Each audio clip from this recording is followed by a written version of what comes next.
Do you know how long it's been since we've actually been in here before 8:30? The first show, maybe. A long time, It's been a minute. It's been a minute. dude. Because we're busy. We're busy people, man. We got things going on. Dude, we got things going on that I don't even know what's going on. There's a lot going on. I will say that. Today was an absolute just free for all in my life. Cluster. Dude, I want to show you guys this. Oh my god. Let me see here. Let me make sure. This sums up your day, if of anything. This is what I was working with for majority of today. Okay. Hey. It got me there where I needed to go. We had to go down to Fellsmere. See What's Jack up? and Pat. They've got some cool things going on. Dude, I can't believe you drove hundreds of miles on that. I did, and at an incredible rate of speed that I shouldn't have. I think it was rated for like 60 miles an hour or something like that, and I was definitely doing 80. Good Lord, dude. Yeah. You seen a truck in a tree? Like, dude, a truck and a trailer in a tree. So like I said, I might have had a bad day, but I didn't have the worst day. But we went down to Fellsmere Outdoor Adventures. That's in Fellsmere. And we met up with Jackie and Pat, and they are the newest, or are going to be the newest NextFish Select partners, right? Oh yeah. And for those of you not familiar with NextFish Select, it's our way of helping small businesses with extensions of services and things like that, so that we can help them get a lot more exposure than what they're able to do on their own. Because most small businesses wear multiple hats. It's very difficult to find time to do things, let alone to find time to learn how to do things. So Joe, myself, Dave, and we've developed a strategy around it. But in doing so, we found out today that they've got an event coming up. I'm going to bring it up on the screen. Oh. They've got a Toys for Tots benefit tournament. December 5th. It's a Sunday, $80 entry, plus an unwrapped gift for a child. So stop down at Walmart, Target, the dollar store. It does not matter. Anything, guys. Yeah. Get a gift of, I don't have anything here that I could show you that gift. But, give the gift. Yeah, dude. My kids love LOL dolls, Legos, freaking whatever, dude. Just don't do the fish and lure thing. Yeah. Make it a toy. Make it something fun. But 75% payback, right? So that's pretty freaking awesome. They're going to have a raffle, barbecue, prizes, things like that. Following the weigh-in, everybody's going to go back to the bait and tackle shop. For more information, call Jackie or Pat, 772-571-6491. That is going to be on the 5th of December. Mark it down. Remember it. And go catch some fish. Don't forget to grab a toy. Grab a toy. It's a good cause. And it's a great lake. Like, dude, I wonder what the limits are going to, like the bags are going to be. Dude, they're going to be some heavy hitters out there bringing in some big fish. There better be. That's all I know. I would hope so. I kind of want to go. Do it. I will. Do it. I know that lake just as well as the next. When it opened, I hit it hard, man. I'm excited. Either way, it's a good cause, guys. And Pat and Jackie are awesome people to be around and hang out with and barbecue and fishing and what more do you want, right? No, and you make the kids Christmas, so definitely get out over there and get in on that. Well, this show we're not discussing Fellsmere. No, we got a pretty cool guest. Buzz wants to go as your co-angler. Oh, I do, Buzz. We'll talk. You have my contact info. I've seen. Shout out to Buzz, man. He does a lot of cool things with kids too, dude. He does. All that stuff up at UF. Yeah, with that pond that they have there, secret pond, massive fish. And Buzz is doing big things, man. He's getting good with the rattle trap. He just caught him a nice one on Kissimmee. So and congrats on who was it? St. Croix. He locked in a partnership with St. Croix. Wow, well. Good stuff, Buzz. So that's really cool. Good stuff. Good really stuff. Cool. So yeah, we're bringing it upwards from Fellsmere. We're going to be talking about the St. Johns River area with a fella by the name of Max. Might go by Moose Juice is what I believe the ladies call him. No, it is what it is. But let's hit that video and then let's bring him in, man. Let's do it.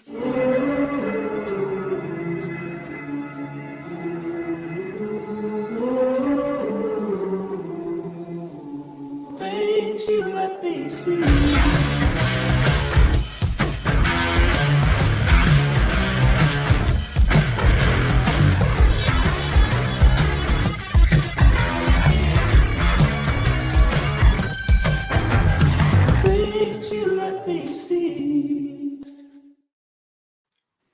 Max, tell me how that video made you feel.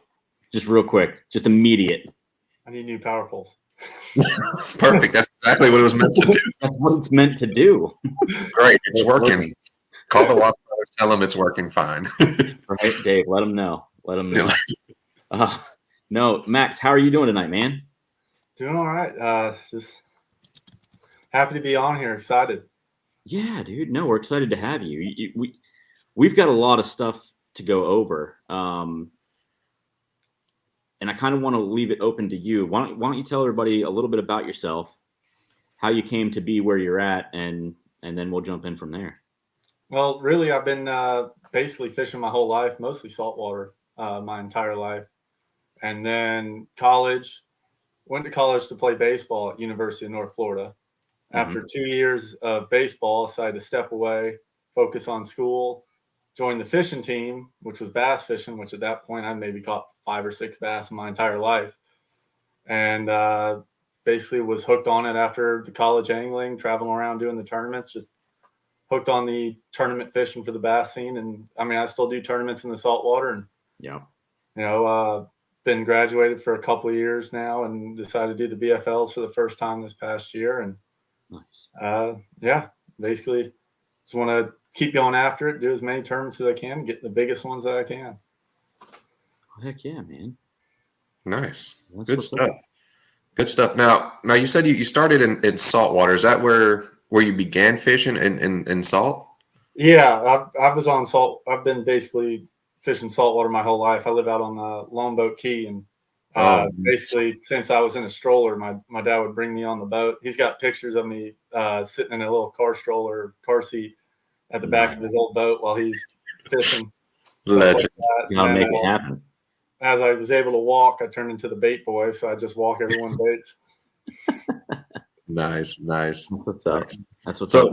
What's your earliest memory of catching a fish? Yeah. Oh gosh. I don't know if it's either fishing off the dock with my dad or if it's fishing offshore out of the back of his old big shamrock that he had. And nice. I just remember being out there just a lot as a little kid, catching grouper and snapper all the time with him. Heck yeah. What were you going to say, Joe? I don't remember now. Well, I ruined that whole you process. Ruined me, Andrew. Dang you. No, it's okay. But so saltwater. How big a difference was it to make that transition into freshwater? Because there's a lot of parallels, and then there's a lot of differences too. Yeah, there's definitely a lot of differences. I mean, the way I've always worded it, and maybe it's because I fished saltwater my whole life, so getting a fish to bite to me didn't seem as difficult as it did in freshwater. But to me, it's always been, saltwater is more about the fight of the fish, where freshwater, well, yes, you get a great fight out of some of those fish. It's a lot about the bite and just really grinding it out just to get 5 bites in a day for a tournament sometimes. Yeah, there's no bycatch nearly as much, at least in Florida. You're going out there, you caught 5 or 6 fish and you thought it was a good day. Saltwater, you catch 20 in an hour and you're like, yeah, it's kind of slow today. Yeah. Them bass can be tricky, man, for sure. Especially like you said, in a tournament situation, it's different. We were just talking a little earlier, and you're quite excited to get back to fun fishing, right? But in those tournament situations, you're not really. I mean, it's fun thing to do, but you're fishing for those 5 bites that are going to make it count, make it happen for you. So break that down for us. What goes through the mind of Moose Juice Max to get these fish to bite for those 5 bites? Like what are some of your mental struggles there? I mean, I'm still learning it every single day. I mean, I know someone that's been bass fishing for 20 years, 50 years is learning it every day. But really being bass fishing for 5 or 6 years now, there's just a lot of little, you got to stay confident with it the whole time is basically the way I see it. Because you can go in a tournament and not have anything. You can get 5 bites and it changes your whole day. So to me, it's just, I don't want to stop fishing. I mean, you ask partners I fish with and everything. I don't set down a rod basically the whole day. I know it's going to be a grind if I'm not on them, or even if I am on them, I know that I still got to grind it out, whether if I'm going to catch 100 fish that day or 5 fish. No, we can't give up at all. Any point. Yeah, and then worst comes to worst, I go to my confidence and I know we'll get bit at least in Florida at some point. And what is before we get on to that, we got Miss Jenny Lindy. She remembers you catching a shark off the beach as a kid. Uh-oh. Yeah, when I was little, that's my aunt right there. And when I was little, she was, I'd fish off the beach all the time. We'd have what we called happy hour at the beach, I guess, for the parents, and me and all the kids would basically be running around when I was little. And I'd bring a rod every time. Oh yeah. And, I'd be catching tons of little sharks, snook, ladyfish. Anything I would bite, I'd take it. Nice. Now, is this a true statement? Is Dave calling you out here? Are you bass fishing out of a flats boat? I am bass fishing out of flats. Oh man, you are risky, bud. There's no lips on those flats boats, man. I've lost a lot of fish on flats boats bass fishing. That's all right. I've learned how to deal with it. Yeah. Hook them good and hope they don't fall off. Get them in the center of the boat. Exactly. I fish saltwater and freshwater. I gotta have a boat I can do both in.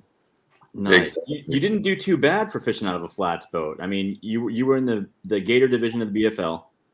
And where did you end up in AOY with that? I finished 12th overall in points. That's pretty good, dude. Yeah. Congrats, dude. That's pretty good. Happy with it.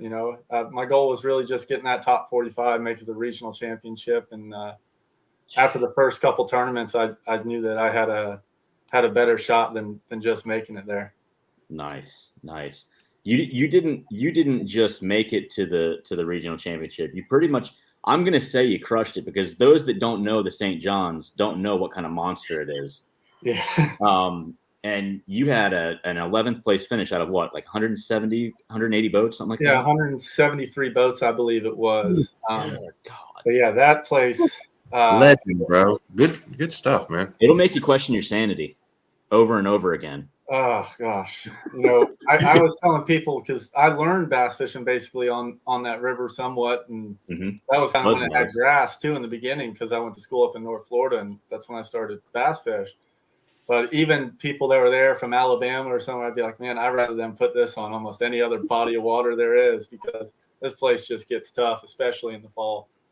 And it's talk about a mental grind kind of place. It's awful because now, where did you fish on the river? Because depending on where you're at on the river, you've got multiple variables playing against you every day. Yeah, I ran into Crescent. I have a few creeks. I'm not a very confident person on the main river from being there. I don't think anybody should be. Yeah, I mean, there's people that go out there and can sack 20 pounds every day on a shell bar, but that's not me. Again, I learned on a flats boat. The flats boat I used before my dad's, I didn't have a bottom finder on there, so I had to learn how to catch fish other ways, whether it be finding a shell bar without a bottom finder or, going up shallow. Nice. So nice. Now, would you consider yourself primarily a shallow water fisherman? Is that where your confidence lies and what you're looking for when you're fishing? I probably do have more confidence up shallow, but I like to think that I can be versatile. I'm still trying to learn being out in like 20 feet of water still. Yeah, dude. But, this season I've really focused on, trying to find some fish out deep and learning other things the entire year. I have a lot of confidence too in, grass flats. It'd be maybe deep fishing for Florida when you're in 6-7 feet of water. Right. And, really, I do have a lot of confidence up shallow when I got a big stick in my hand and just flipping away. There you go. Gotcha. We got a flipper here. Old Big Dave. I know what he's talking about. I know what he's talking about too. No, but dude, that's where my confidence lies. Super shallow, the shallower the better for me. I've caught most of my bigger fish up shallow. But like you said, it's bass fishing. You got to be versatile. Sometimes the bite is offshore, and you got to make those adjustments. And that's just the tough thing about bass fishing. You never know where they're going to be, but confidence is super key. Do you have any confidence lures that you always keep on deck or tied on? Or I mean, I always have the Gambler Fat Ace in a blue tip version in Florida, like a black blue tip or JB blue. It's a stick bait. Always have that Texas rig on there because if I'm going to go flipping and that's the one bait I got, that's what I'm going to go with. Or the burner worms like the speed worm or the RSB for bass assassin. Those are some of the confidence baits. And then really a lot of times too, if they're not necessarily on the bank, I'll glue a chatterbait in my hand and throw that all day long. Because that's really, especially after this past season, even though a lot of my PFL tournaments didn't come with it, a lot of fish on that. That's been kind of a bait that I'll really gravitate to. And even out deep, some people don't realize you can throw that thing in 20 feet of water, and I've caught more fish probably on that in 20 feet than a crankbait. I truly believe that the chatterbait is probably one of the best all-time search baits, period. Because you can cover so much water with it. It's pretty semi-weedless. You don't have to worry about too much structure. Yeah. Good around grass. Yeah, dude. And you can slow roll it. You can do whatever. I mean, I learned a lot from Dave on this, and I know you've learned a lot from Dave. Oh yeah, as far as the bass fishing arena goes, especially. But tell us a little bit about that relationship, because Dave would like to call you his little protege if he could. Well, yeah. So my neighbor connected me with Dave. My neighbor fished against Dave in the Redfish Tour for years, and I guess they've been friends for a long time. And Warren Girl's my neighbor, so he's been doing it for a long time, and he knew Dave, connected me to him because he knows a lot about bass fishing. I'm still learning, and really, Dave, without him, I know this year wouldn't have gone nearly as well because I learned so much just from a 30-minute conversation on the phone, just about either that lake or about just the technique that I never either thought of or didn't necessarily connect the dots between two things. I might found out that, hey, this worked today, but I didn't quite understand why. And, talking to him would really bring all those together and connect the dots with everything. So, I mean, really without his help, really big appreciation of what Dave's done. Yeah, dude, he's a big guy full of a lot of freaking hot air, like a lot of it. But and pork sandwiches from Smoke Shack in Lake Placid. Well, let me tell you something. He knows his stuff, dude. He's very knowledgeable at all. So. Yeah, shout out to Dave. Let's take a moment to shout Big Dave out, man. He's helped me a lot too, Max. Without Dave, I wouldn't be where I'm at today either in my career fishing, and he's just so full of knowledge and hot air. But man, Dave is the man. Go ahead, Dave. We're gonna give him a little shout. No, I don't know if you know this, Max, but we almost lost Dave last week. I think we might have lost him from. He might be a new Dave right now. I don't know. Yeah. I heard some stories about his Lake Seminole trip and everything. He was going through it. He was going through it, man. No, but it reads it pours, right? Oh man. So, what's your biggest takeaway from this year, and how are you going to apply it moving into next year? And what are your plans for next year? Well, really kind of, I learned, like we spoke about, how to be adaptive even more, figuring out stuff, not only during practice, but also during the tournament. I mean, really the first two tournaments were probably the two things where I've mentioned I'd have probably more confidence with a flipping stick in my hand and up shallow, but I've known that I've been burned by cold fronts. Both the first two tournaments were on the Harris chain, and there's cold fronts coming the night before the tournament. Mm-hmm. While I found big fish up shallow, I had told myself that I need to try to find something offshore because this might not be the bite, or, I need to find a way to possibly win it offshore as well.